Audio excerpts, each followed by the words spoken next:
Assalamualaikum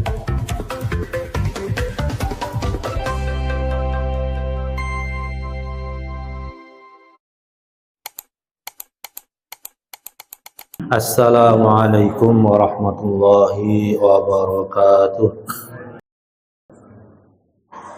Bismillahi alhamdulillah wassalatu wassalamu ala rasulillah Sayyidina Muhammad ibn Abdillah wa ala alihi wa sahbihi wa mawalah wa la hawla wa la quwwata illa billah, amma ba'du.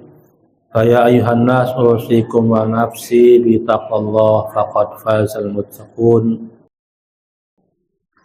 Haitsu qala Allah azza wa jalla fi kitabihil karim, a'udzu billahi minasy syaithanir rajim. Ya ayyuhalladzina amanu taqullaha haqqa tuqatih wa la tamutunna illa wa antum muslimun. Hadratul mukarram wal muhtaram, bapak-bapak, ibu-ibu, para ustadz, para kiai yang dirahmati Allah Subhanahu wa taala. Al-Fatihah khusus untuk kita semua, anak-anak kita, cucu kita, semoga Allah jadikan kita orang salih salihah. Allah mudahkan mereka dalam belajar, Allah mudahkan segala urusan kita, Allah lancarkan kita. Yang sakit Allah sembuhkan, Allah kabulkan hajat-hajat kita. Ala niyati sidqi wal qabul wa husnul wa ala niyati anna Allah yaqdi hawaijan wa hawaija auladin wa zawjatin syai'un lillahi lana wa lahum. Al-Fatihah. A'udzu billahi minasy syaithanir rajim. Bismillahirrahmanirrahim. Alhamdulillahi rabbil alamin. Ar-Rahmanir Rahim. Maliki yaumiddin. Iyyaka na'budu wa iyyaka nasta'in. اهدنا الصراط المستقيم صراط الذين أنعمت عليهم غير المغضوب عليهم ولا الضالين. أعوذ بالله من الشيطان الرجيم. بسم الله الرحمن الرحيم. سبحانك لا علم لنا إلا ما علمتنا إنك أنت العليم الحكيم. Masih berkaitan dengan takwa. Wa kana alaihi salamu yaqulu fi du'aihi, dan adalah Rasulullah sallallahu alaihi wasallam berdoa, mengucapkan dalam doanya, Allahumma inni as'aluka al-huda wa tuqa wal afafa wal ghina. Rasulullah sallallahu alaihi wasallam berkata dalam doanya, yaitu doanya adalah Allahumma inni as'alukal huda wa tuqa wal afafa wal ghina. Allahumma ya Allah, inni sesungguhnya saya as'aluka mohon kepada engkau ya Allah al-huda, minta al-huda, minta petunjuk, wal ghina wat tuqa, minta petunjuk dan minta ketakwaan, wal afaf wal ghina, dan minta penjagaan diri, wal ghina, dan minta kecukupan. Di doa Rasulullah SAW adalah, ini kita hafalkan, Allahumma inni as'alukal huda wa tuqa wal afaf wal ghina. Rasulullah meminta takwa, apalagi kita manusia biasa, maka kita juga harus melazimkan, harus selalu berdoa, memohon pada Allah untuk takwa. Jangan sombong, jangan mentang-mentang sudah rajin puasa, rajin sholat, terus nggak berdoa. Kalau makhluk, kalau manusia, kita semua, ketika diminta terus, orangnya jadi sebel. Dikit-dikit minta tolong, dikit-dikit. Orang yang ngasih pertolongannya lama-lama sebel. Tapi kalau Allah Justru marah kalau kita tidak berdoa. Berdoalah setinggi-tingginya. Minta sama Allah hal-hal yang mustahil bagi kita. Karena bagi kita mustahil, tapi bagi Allah tidak ada yang mustahil. Walaupun kita tahu doa kita ini menurut kita, menurut pandangan kita mustahil dikabulkan di mata kita. Maka mintalah setinggi-tingginya ketika berdoa. Urusan dikabulkan, urusannya Allah. Dan siapa kita ketika minta sama Allah pengen dikabul? Siapa kita? Kita ini bukan siapa-siapa. Tetapi rahmat Allah itu pasti akan sampai kepada kita. Maka jangan berputus asa. Maka ketika berdoa seyakin-yakinnya di dalam hati kita, doa kita akan Allah kabul. Kenapa Rasulullah selalu berdoa meminta petunjuk? Karena Allah ajarkan pada kita dalam surat Al-Fatihah, ihdinas shiratal mustaqim. Ya Allah, tunjukkanlah kami jalan yang lurus. Kita baca setiap kita sholat. Itu Allah yang mengajarkan. Bagaimana Allah memberikan kita petunjuk yang lurus, jalan yang lurus? Allah ajarkan lagi siratal ladzina an'amta 'alaihim ghairil maghdubi 'alaihim waladdallin. Ya Allah, tunjukkanlah kami jalan yang lurus, jalannya Allah. Ya, kita nggak tahu jalannya Allah bagaimana, karena kita makhluk. Maka Allah kasih ajaran, yaitu siratal ladzina an'amta 'alaihim, yaitu jalannya orang-orang yang telah engkau beri nikmat, yaitu para nabi, para rasul, para awliya, para sholihin. Nah, berarti kita disuruh sama Allah mengikuti jalannya para nabi, para awliya, para wali, para orang-orang salih, para ulama. Kita itu ikuti. Ghairil maghdubi 'alaihim waladdallin, dan bukan jalannya orang yang engkau murkai. Sebagian ulama tafsir menafsirkan al-maghdub adalah mereka orang-orang Yahudi. Waladdallin, dan bukan jalannya orang-orang yang tersesat, yaitu orang-orang Nasrani zaman sekarang. Jadi sudah jelas kenapa orang Yahudi dimurkai sama Allah. Ya, bentongor bahasa kita. Dikasih nikmat yang luar biasa sama Allah. Ya. Dalam Al-Quran sering sekali disebutkan. Dalam surat Al-Baqarah juz 1 dijelaskan oleh Allah. Allah istimewakan Bani Israel terhadap umat-umat yang lain, tetapi tidak bersyukur.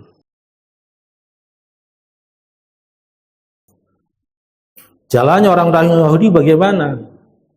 Lihat, orang-orang Yahudi itu pertama suka sekali makan riba. Jadi perbankan yang ada di alam semesta ini adalah ciptaan orang Yahudi. Riba adalah ciptaan mereka semua. Dan hampir semuanya kita mengikuti semua. Islam mengharamkan riba.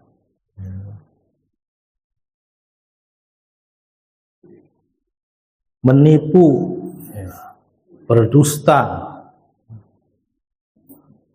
membuat perjanjian dilanggar, dikasih amanat berkhianat. Maka sudah dijelaskan oleh Allah, kita harus mengikuti jalannya orang-orang yang saleh.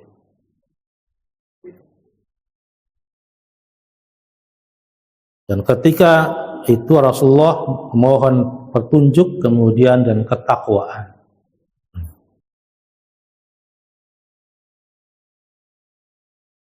Dibimbing oleh Allah. diarahkan, dikasih petunjuk sama Allah. Dan mohon perlindungan dari setan yang terkutuk. Kita mohon pada Allah diberikan petunjuk, takwa, kemudian istiqomah dalam takwa tadi, sehingga husnul khatimah. Karena betapa banyak orang-orang yang meninggal akhirnya adalah su'ul khatimah. Wal iyadzu billah.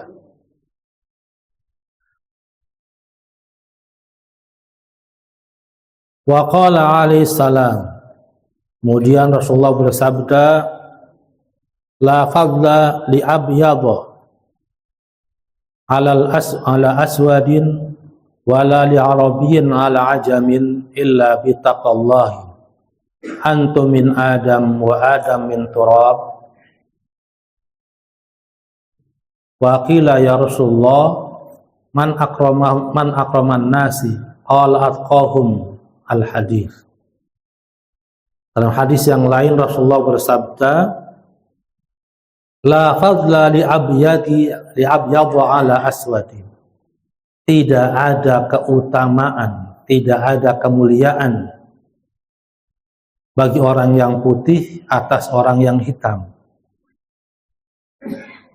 Tidak ada kemuliaan atau keutamaan atau lebih mulia atau yang lainnya bagi orang putih atas orang yang hitam. Wala li arabiyyin ala ajamin, dan tidak ada kemuliaan bagi orang Arab atas orang non-Arab, orang ajam. Kita ini orang ajam. Illa bi taqwallah, kecuali dengan takwa pada Allah Subhanahu wa taala. Antum min Adam, kalian semua dari Nabi Adam.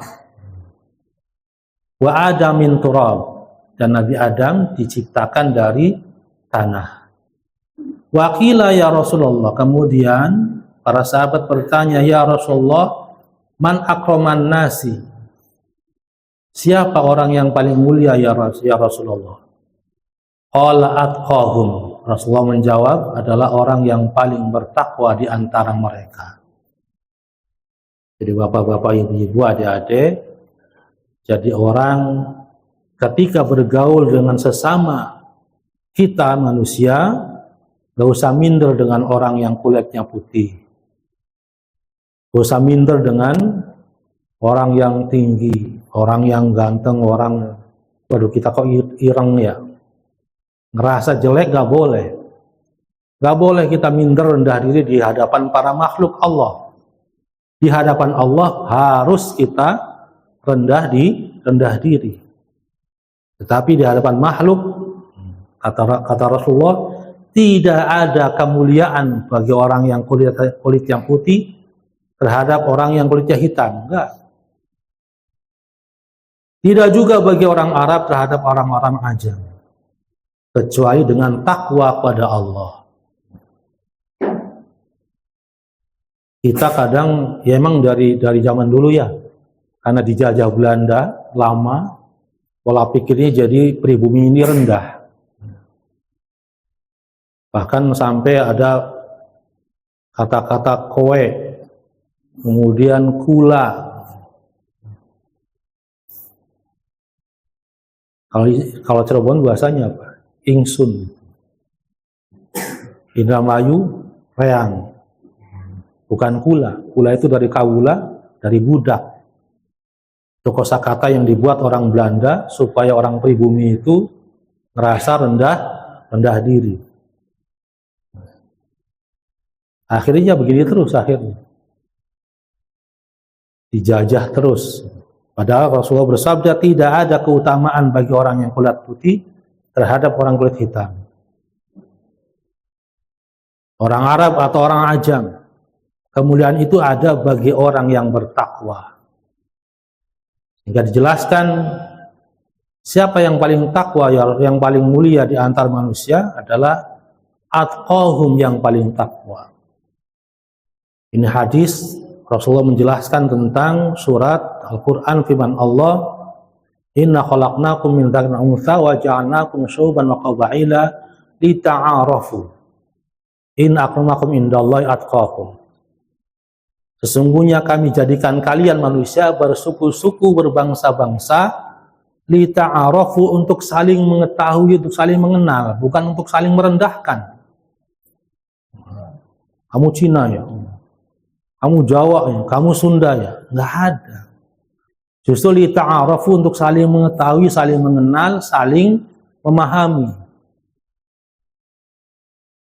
Kemudian dijelaskan, in akramakum indallahi atqakum. Sesungguhnya yang paling mulia di antara kalian adalah yang paling takwa. Jadi kita nggak perlu minder di hadapan semua orang. Ya, merasa pendek, merasa jelek, nggak boleh seperti itu. Ketahuilah bahwasanya kita ini semua adalah diciptakan Allah dari bibit yang unggul. Dari bibit yang nomor satu, yang paling cepat, yang paling hebat, yang paling jago. Dalam proses biologi itu, ketika sperma masuk ke dalam rahim itu, ada 150 juta sperma yang berlomba-lomba untuk membuahi satu sel telur. Siapa paling jago, paling sehat, paling cepat, maka jadilah kamu. Jadi bukan orang yang lemah. Maka kita nggak boleh minder terhadap sesama makhluk. Tetapi di hadapan Allah harus rendah diri. Karena di sini Rasulullah jelaskan, inna akramakum indallahi atqakum. Allah berfirman seperti itu. Yang paling mulia di hadapan Allah adalah yang paling takwa. Mau dia orang kulit putih, hitam, sama-sama makannya nasi juga. Kecuali kalau dia makannya batu baru kita rada minder. Dia makan batu bagaimana? Dia juga makan nasi. Waruwiya annahu alaihi salam qala la ta'kulu illa ta'amu tuqa wa la yakulu ta'amaka illa tuqa. Rasulullah bersabda, diriwayatkan bahwasanya Rasulullah bersabda, janganlah kamu makan makanan kecuali makanan orang-orang yang bertakwa. Wala yaqulu ta'amaka illa tuqa, dan janganlah memakan makananmu kecuali orang yang bertakwa. Kita nggak boleh makan makanan kecuali makanannya orang yang bertakwa. Punten nih, kita dalam bermuamalah, bersosialisasi dengan tetangga, ada yang non muslim, ada yang, ketika kita bertamu ke orang yang non muslim, jangan makan makanannya. Karena hadis Nabi, la ta'kulu ta'ama illa ta'amat tuqa. Kenapa sampai begitu? Karena orang yang muslim tahu persis mana halal, mana haram. Mana makanan yang halal, makanan yang haram. Nah, Rasul bersabda seperti itu, janganlah kamu makan makanan kecuali makanannya orang yang bertakwa. Kalau kita main ke orang yang non muslim, bagaimana? Ya sudah, kalau dihidangkan, usahakan bawa minuman sendiri. Karena kita nggak tahu nih, dia paham apa nggak dengan Islam nih, bahwasanya ini haram, ini. Ya. Udah gitu non muslim, dia miara anjing lagi. Anjingnya masuk keluar ke rumahnya, ke kamarnya. Nah, bagaimana ini? Maka hadis ini menjaga kita supaya tidak terpapar makanan yang haram. Bisa jadi makannya nasinya halal nih, disediakan kuenya halal, tetapi kan bahannya, buatannya dari apa nih? Jangan-jangan minyaknya menggorengnya pakai minyak dari babi. Dan seterusnya. Wala yaqulu ta'amaka illa tuqa, dan janganlah kamu makan makananmu dimakan kecuali oleh orang yang bertakwa. Wa qalat Aisyah radhiyallahu anha, dan Siti Aisyah Berkata, ma'ajaba Rasulullah SAW syai'un minad dunya wa la ajabahu ahadun illa an yakuna dha tuqah. Rasulullah tidak terpesona, tidak tergiur, tidak tertarik sesuatu pun dari dunia. Wala ajabahu ahadun illa an yakuna dha tuqah. Dan tidak pernah tertarik kepada seseorang pun kecuali orang tersebut orang yang bertakwa. Rasulullah tidak pernah kagum sesuatu pun dari dunia.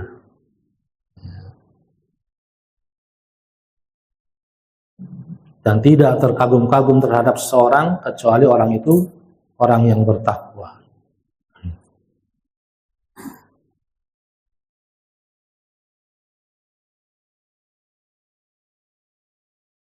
Ada orang punya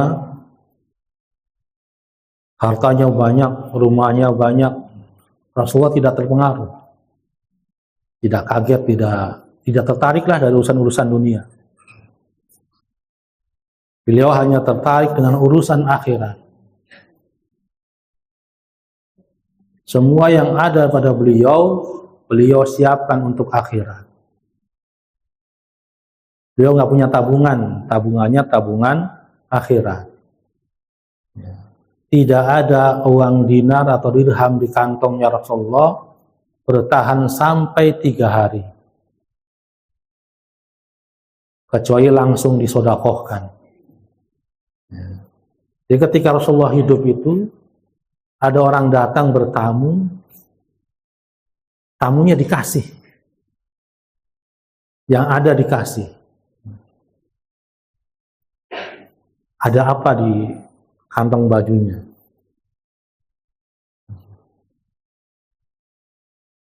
Karena buat bekal beliau nanti di akhirat. Itu Rasulullah. Maka kita sebagai umatnya yang ikuti Rasulullah seperti itu.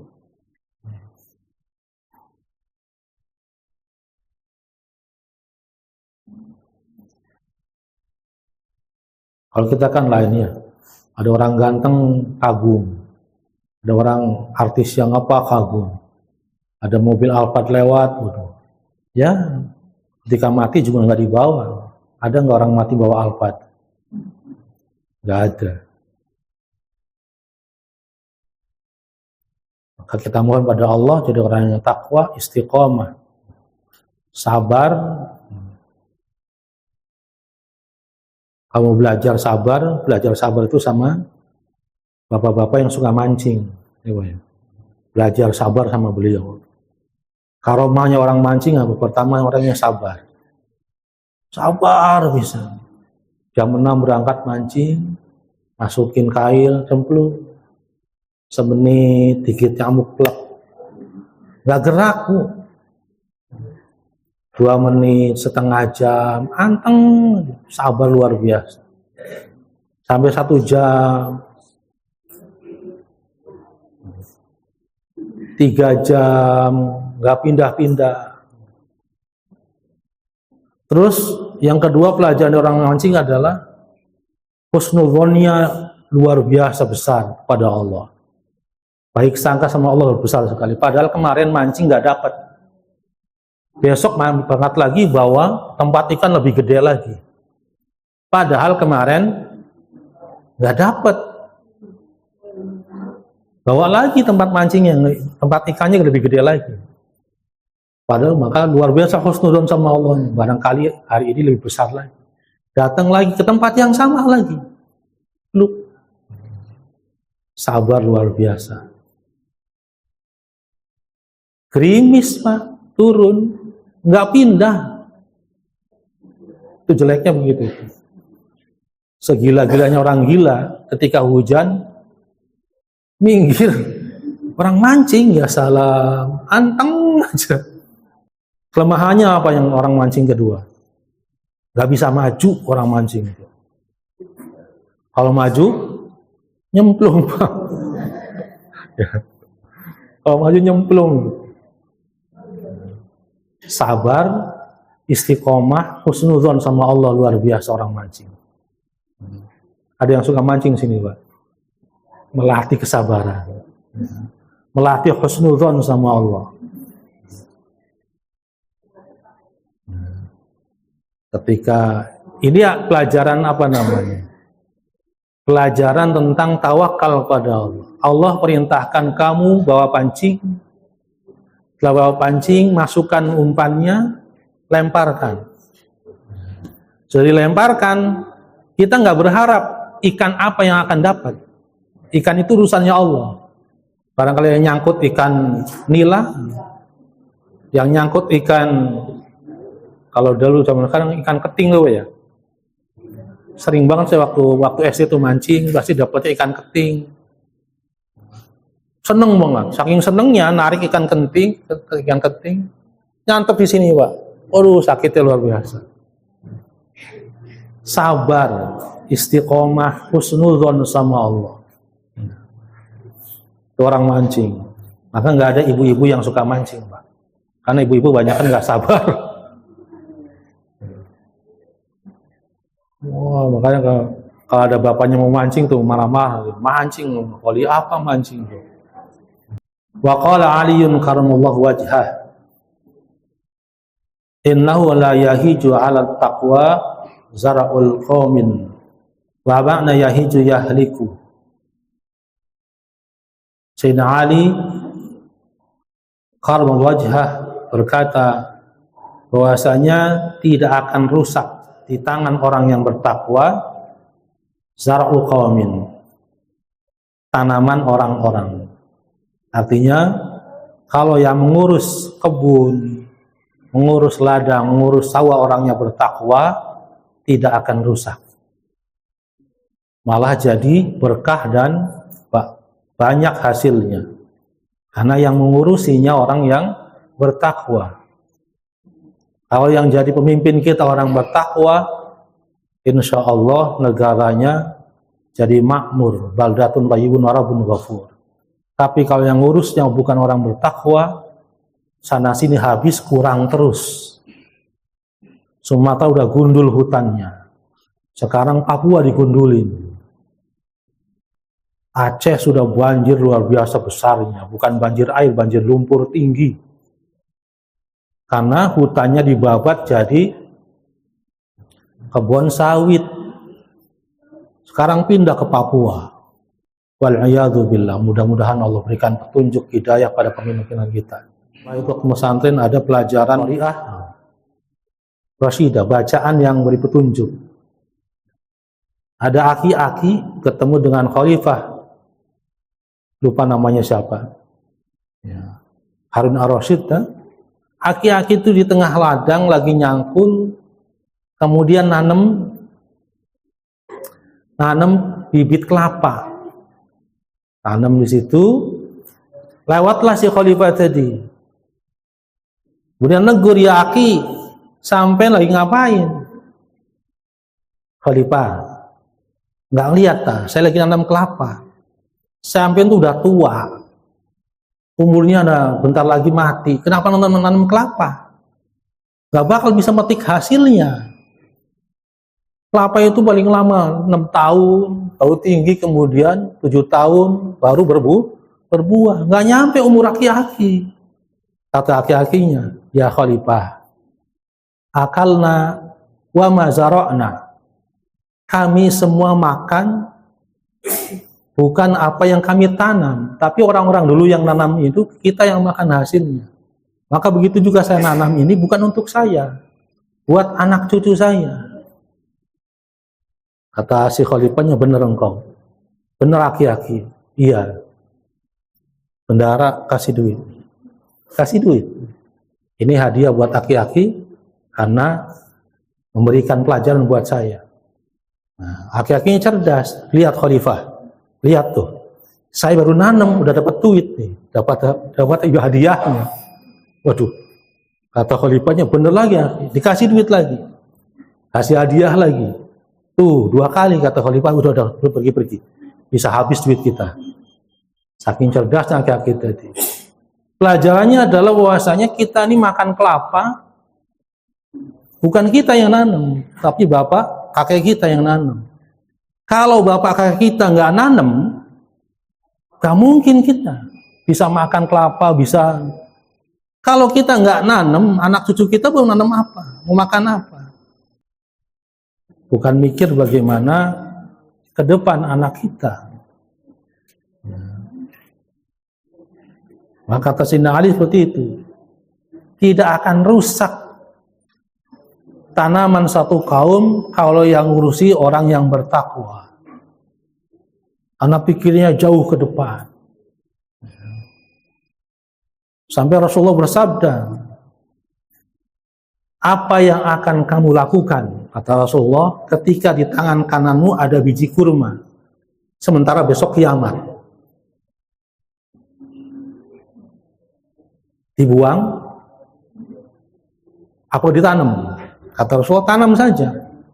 Oh, besok kiamat kayak tanam saja, maka bagimu pahala menanam. Jadi tidak ada kata percuma. Jadi reboisasi itu adalah ajaran Rasulullah. Menanam kembali hutan, itu ajaran Rasulullah. Dan sedekah tidak mesti kita dengan uang, dengan menanam pohon juga merupakan sedekah yang luar biasa, pahalanya besar. Pohon yang kita tanam tumbuh besar, ada ribuan semut yang bersarang di sana, ada burung yang bernaung dari hujan, ada buah yang dimakan sama binatang-binatang atau orang, kita dapat pahala dari itu semua.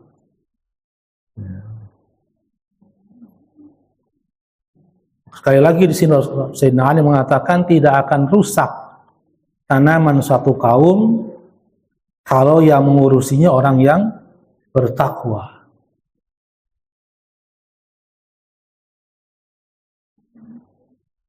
Wa qala Qatadah maktubun fit Taurati ittaqillaha wa nam haitsu syi'ta.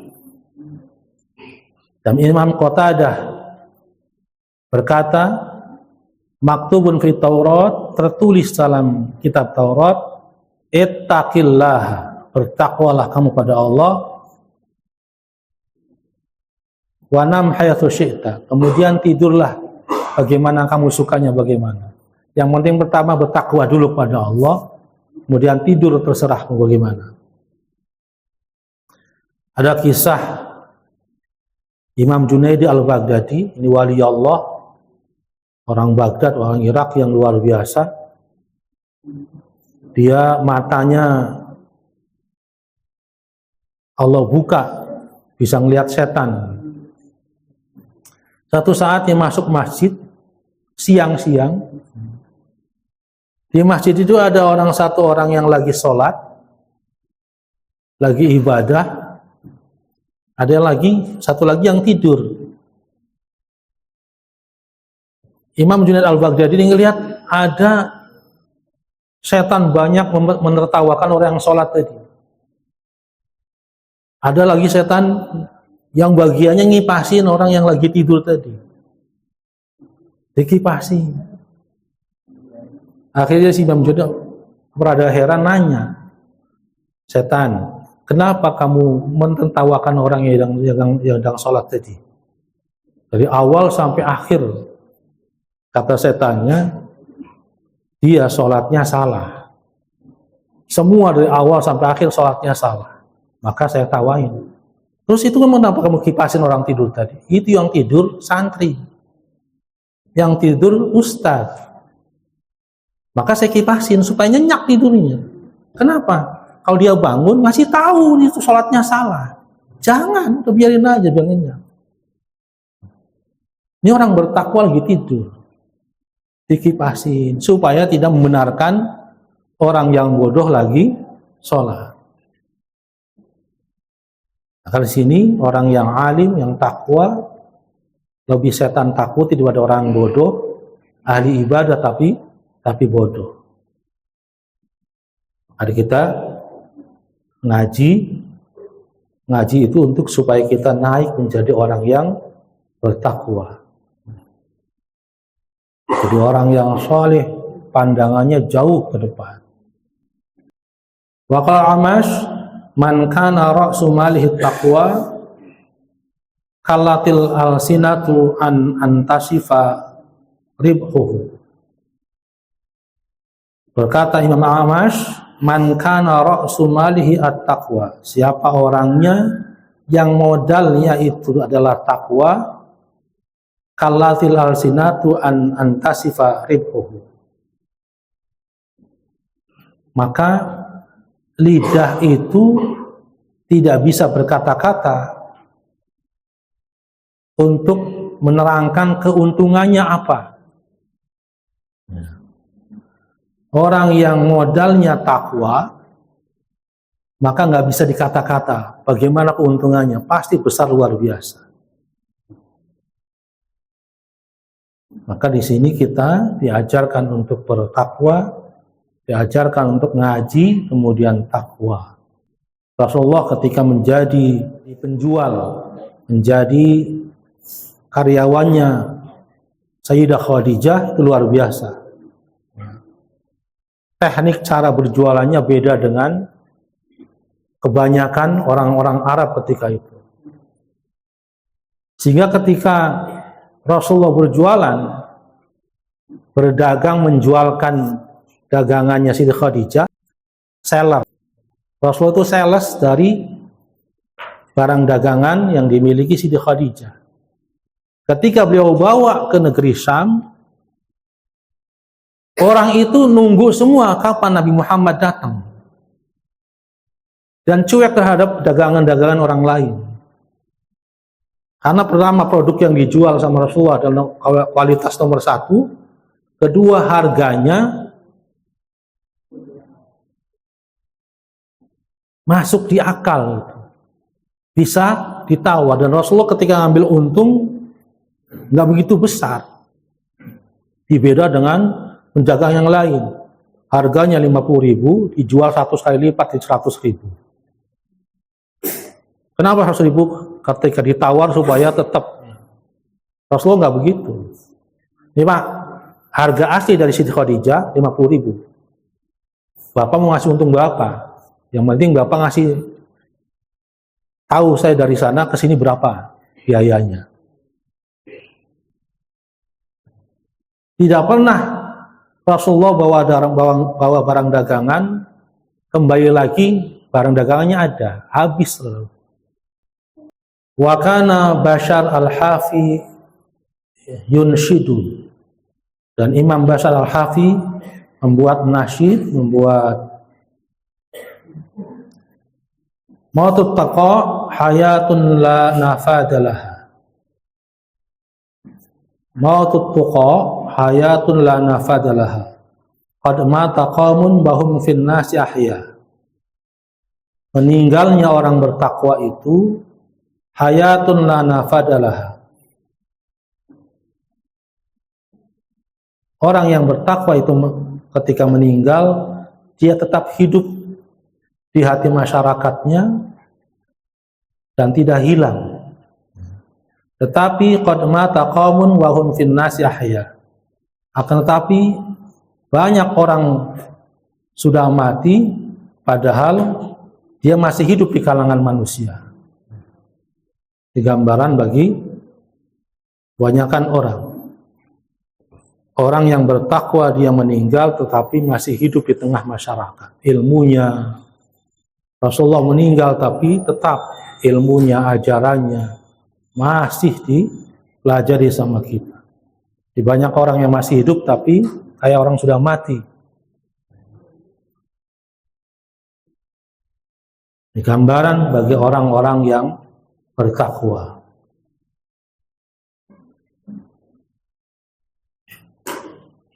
Wa fadlut tuqa wal muttaqin aksara min an yahsura wa qad basatal kalam fit taqwa al Imam Al-Ghazali fi minhajihi wa qad lahasna min kalamihi ba'da ma dzakarna. Dan keutamaan orang bertakwa dan keutamaan takwa dan orang yang bertakwa itu banyak sekali,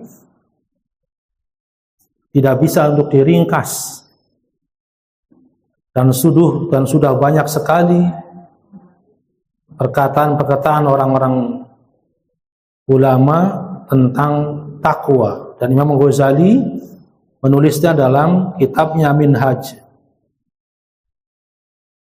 Dan yang tadi sudah sebagian kita sebutkan keutamaan tentang orang bertakwa. Wallahu a'lam bishawab. Allahumma anfa'na bima 'allamtana wa 'allimna ma yanfa'una wa zidna ilman yanfa'una bi rahmatika arhamar rahimin. Wa sallallahu alhamdulillahi rabbil alamin. Kita tutup dengan doa majlis. Subhanakallahumma bihamdika asyhadu an la ilaha illa anta astaghfiruka wa atubu ilaik. Wassalamualaikum warahmatullahi wabarakatuh.